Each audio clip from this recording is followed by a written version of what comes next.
President Trump का अभी recent था, ये तो कोई शक नहीं कि दिल से चाहते हैं कि इस हुकूमत को ख़त्म कर दिया जाए।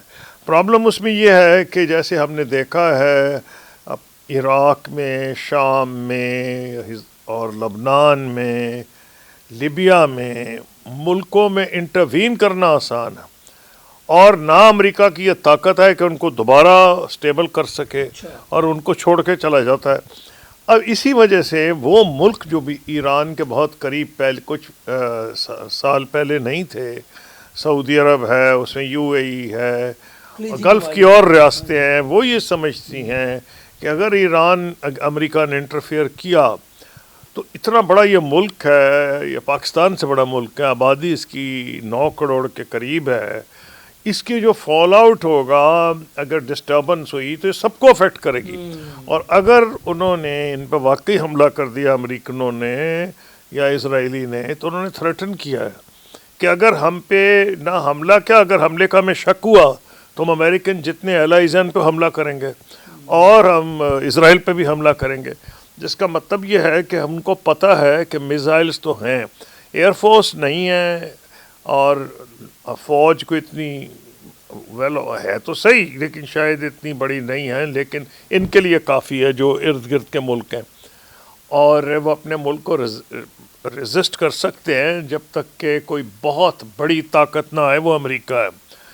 अब जो मिसाइल्स हैं वो डैमेज तो बहुत कर सकते हैं और उनको डर ये है कि जितनी रियासतें हैं इस इलाके में वो अमन पे ही उनकी बिजनेस चलती है। नहीं, वेनेजुएला की तरफ गिर गया, मैं नाम किसी रियासत का नहीं लेना चाहता, गल्फ़ की, तो उनकी इकॉनमी पे बहुत बुरा असर पड़ता है। वो सिक्योरिटी और के ऊपर तो सारी कहानी बेस्ड है और अमेरिका की जो अड्डे हैं इस इलाके में, अब प्रेशर वहाँ से पड़ रहा है, कतर से, सऊदी अरब से, बहरैन से, कि जी आप हमला ना करें क्योंकि जो हमला होगा उसका हम पे बुरा असर पड़ेगा। दूसरी चीज़ ये है कि वो बल्कि समझते पूरा इलाका ही डिस्टेबलाइज हो जाएगा। और दूसरी चीज़ ये है कि पहले ईरान से जो इतनी अदावत थी, मखासमत थी, वो एक हद तक इसलिए ख़त्म होगी कि ईरान की जो जिनको वो प्रॉक्सीज़ कहा करते थे, यानी ईरान की जो सपोर्टर्स बाहर बैठे थे, हिजबुल्लाह को भी प्रॉक्सी कहते थे, हमास को भी वो प्रॉक्सी कहा करते थे, विच इज़ नॉनसेंस। हमास तो उसने दिफा किया अपना, लेकिन वो ये कहते थे जी। और इसी तरह उन्होंने मुख्तलिफ शाम, इराक़, उनको कमज़ोर किया। रिज़ल्ट ये था कि ईरान इस वक्त इस लिहाज से कमज़ोर है कि उसके जो साथी थे जिनको प्रॉक्सी कहते हैं वो वाकई बहुत कमज़ोर हो चुके हैं। अच्छा खुशतूर साहब, इसमें ये बताइएगा कि जैसे अमेरिका ने वेनेजुएला के सदर को उठाया, खबरें ये चल रही थी कि कोई जैसे ईरान की सुप्रीम लीडरशिप है, उनको भी कोई ऐसा कोई एडवेंचर हो सकता है कि उनकी लीडरशिप को उठा लिया जाए, या कोई होने को सब कुछ हो सकता है।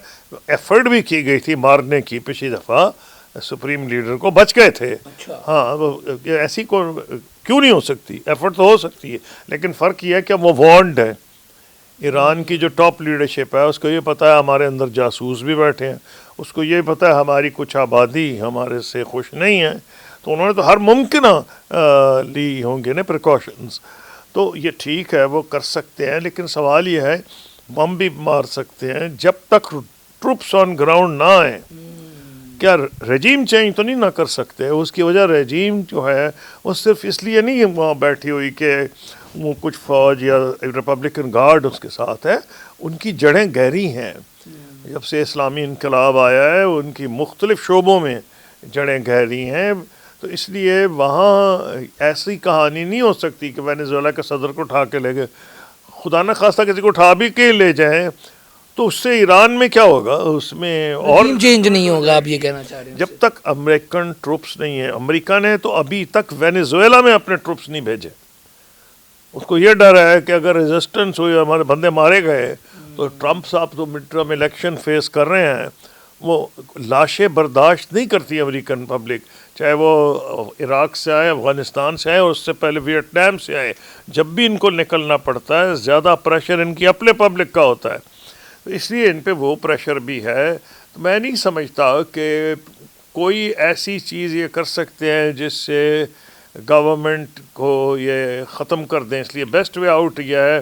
ہاں تباہی بہت مچا سکتے ہیں، پہلے بھی مچائی تھی اور زیادہ مچا سکتے ہیں. رضا شاہ پہلوی صاحب اس وقت جو وہاں امریکہ بیٹھے ہوئے ہیں، تو سوچا جا رہا ہے کہ ان کو ایران میں لانچ کیا جائے گا. تو آپ کے حوالے سے آپ یہ بتائیں کہ کیا تجزیہ آپ کا کہ وہاں پہ واقعی لانچ ان کو کیا جا سکتا ہے آنے والے دنوں میں؟ نہیں، جب تک کوئی ان کی سپورٹ نہ ہو، ابھی تمہیں تو کوئی علم نہیں ہے نا.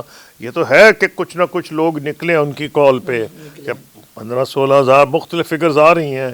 تہران میں آئے تھے، مجھے نہیں پتہ ہے فگر صحیح ہیں جھوٹی ہیں، لیکن یہ تو انٹرنیشنل میڈیا بھی دے رہا ہے اور یہ الجزیرہ اور دوسرے بھی میڈیا دے رہے ہیں کہ لوگ تو کچھ نکلے ہیں، لیکن ان کی تعداد کا سوال ہے نا جی.